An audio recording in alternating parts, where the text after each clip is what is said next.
here in After the Flag. And, well, whilst we're sort of having a bit of a light-hearted moment, why not move over to a man who is having the time of his life? Hafizh Syahrin has turned up to Thailand and has been given his dream opportunity to ride on a MotoGP machine. And he's been filming himself over the last couple of days. Take a look at this.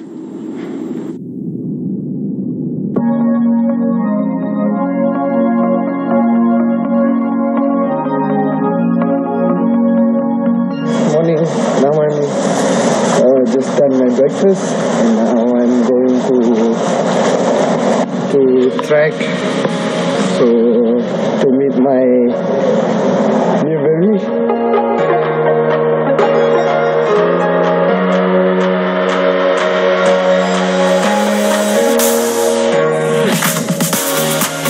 Yeah, that's Chang.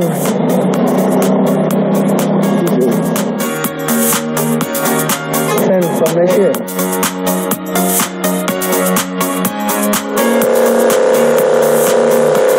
Listen to the sound.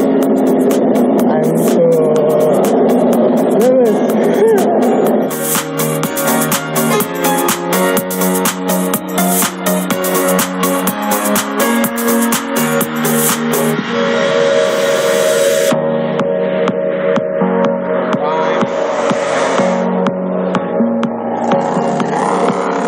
I just arrived in my hotel and now going to my room.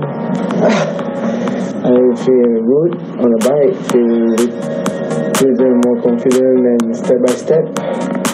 It's not easy and I need to rest and sleep well ready for tomorrow. Hello.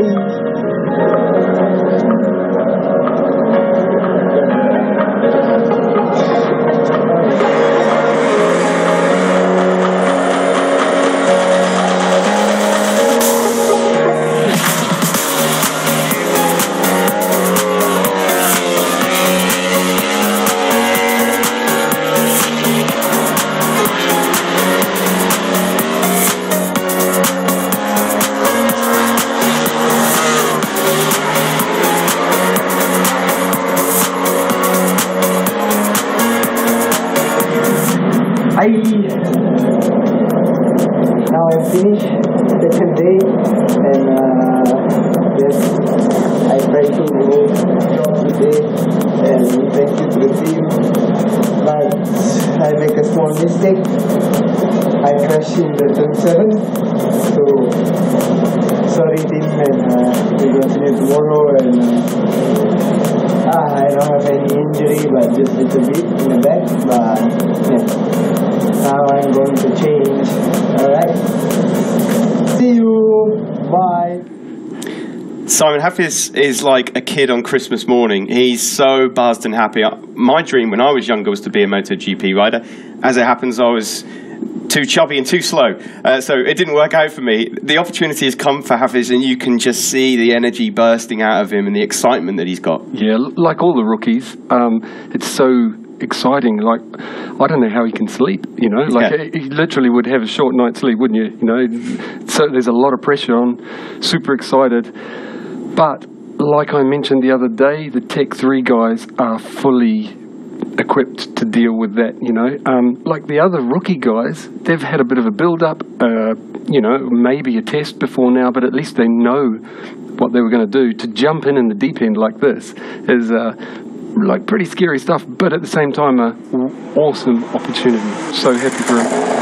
The Tech 3 guys, they were my first ride in Europe, you know, and they are so, like I said, equipped to deal with that. The lack of pressure, calm, experienced, you know, they won't be pushing him to, you know, do anything awesome on the first one. So he's a lucky boy to have those guys behind him. He's only about 1.5 seconds down on the fastest time as well. That really isn't bad going. No, exactly. He's right on target to keep the job. Fingers crossed. Sticking with Tech 3, you mentioned it was the first team in Europe for you, and last year, of course, they were already dealing with another rookie in Johann Zarco. And the man that's in charge of him these days is French crew chief Guy Coulon. Now, when Guy Coulon and Johann Zarco get together, you can imagine that there is quite a conversation. So, given the fact fact that Zarco has been absolutely flying. Let's get some words now from the crew chief of Johann Zarco, Guy Coulon. Yes, yes. We will wish you a happy birthday on camera. Okay. Guy, well, first of all, happy birthday. You're celebrating your birthday here today in Thailand, and it looks like your rider, Johann Zarco, has given you quite a nice present as we stand right now, top of the timesheets. It's been a good test. Yes, that's why I did the best lap time until now, because it's why I need to push for your birthday, so I try my best. Happy birthday, Guy. Thank you. 63 years old, it's quite hard now for him, so I must go faster in the track to keep him easy. Yeah, so you make quite a nice present for him so far. Yeah, it was a great present today, and we hope if we can keep this position to finish the test, will be awesome. But no, we are doing good work. Thank you. Perfect. Thanks, Johann. Well, there you go. Look, the rider personally wishes you happy birthday on and off the track. So, Guy, yeah, like we say, it's been a real positive week for Johann. Yes, we have three good days. At first we follow our schedule about day 1, day 2, day 3, and already now we stop because we use our tires. We did all tests for the bike and also tire tests for Michelin because it was the first time on this track, and they have some different solution to prepare next race week. Johann obviously likes this circuit. He's fastest as we talk right now. As you can just see there, the conversation continued with Guy Coulon, but we'll end it there. Unfortunately, the present and the gift was short-lived because Johann Zarco didn't end the day on top overall. Danny Pedrosa did. I love the fact that Johann Zarco then decided to sort of jump in and actually give away his age. I mean, no one wants that, do they? 63, but happy birthday to Guy. I have such warm emotions, feelings when I see Guy, because he was my chief mechanic, and I was in this, jumped into Tech 3. It was in the same sort of situation as Syahrin. It wasn't prepared, their rider left, and I jumped in, and Guy taught me so much more than about riding, I always say that the chief mechanics are more than mechanics. They're like it's almost like a father figure, when you're a young guy, first year in Europe, you don't know what you're doing, there's so many things to learn, and they don't just teach you about electronic control or all the things a factory team have that you've never experienced. They teach you etiquette.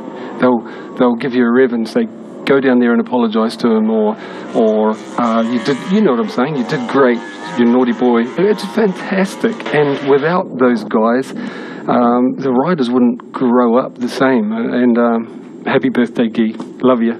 Well, Guy Coulon and the relationship that he has with Johann Zarco just continues to grow. And the Flying Frenchman, okay, he didn't end the day top, but he was caught up with earlier on. So let's hear from the Frenchman now. Johann, a 1:29.8 here in Thailand, the perfect birthday present for your crew chief, Guy Coulon. A happy day for you as well on track. You must be leaving Thailand very, very happy. What's your overall assessment of this week's test? Happy from the first day. See the track for first time and see that all what I was thinking finally is much better for the Yamaha. Happy for that. And then working, having good feeling, riding well the bike, and knowing that step by step during the 3 days, lap time will come down. And third day, I didn't ride too much, but we kept good tires to improve the lap time and push the bike to the limit. Yesterday, 30.3, I think. I was quite limit, and today 29.8. With the same tires than yesterday, it means we improved. So that's really nice. It's maybe not the tires we're gonna use in October, but anyway, it means I can ride well the bike and be in good performance. You've been fast on all 3 days. What gives you the most optimism about coming back here in October for the race? What gives me confidence and about this test, it's more to feel well the bike, and it's even better looking forward the next test in Qatar and the beginning of the season. October looks far, but at least I have now reference on the track.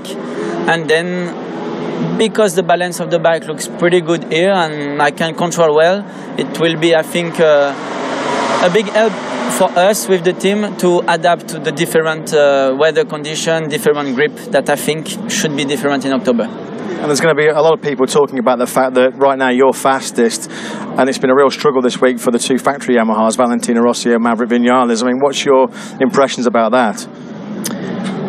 I don't look too much around. I have too much things to be focused in my stand, in my box with my team, that I keep this free mind and just want to go. When I feel good on the bike and I feel this great potential, try to use it, and keeping free mind is working well. It's been a fantastic job. Congratulations, Johan. Well, shortly after that interview, he made his way back to Bangkok to fly home, and Dani Pedrosa stole the headlines. So, unfortunately for Johan, it's not quite so good. But hey, yesterday he was saying that he's got that mid-race pace sorted. Today he's got the fast lap time to go in with it. This is sounding really exciting if you're a Johan Zarco fan coming into 2018. And don't you love his honesty, how he just said they're not the tyres we're going to use in the race? And because he doesn't want to say it. For example, not many guys would come out and admit that, you know. They're like, for example, someone had posted time, other riders look at him, yeah, but he did it on a softer tyre, don't worry about that. He just said, you know, that it comes clean. I love his honesty and his work ethic. You just heard there Matt mention Maverick Vinales and Valentino Rossi, of course, in that he couldn't get anything out of Johan Zarco, so we might as well hear from one of the riders themselves. Let's see what Maverick Vinales had to say. Maverick, from the outside, it looks like it's been quite a complicated 3 days for you here in Thailand. How are your impressions of the 3-day test in Chiang? Yeah, honestly, it's been very difficult also in Malaysia.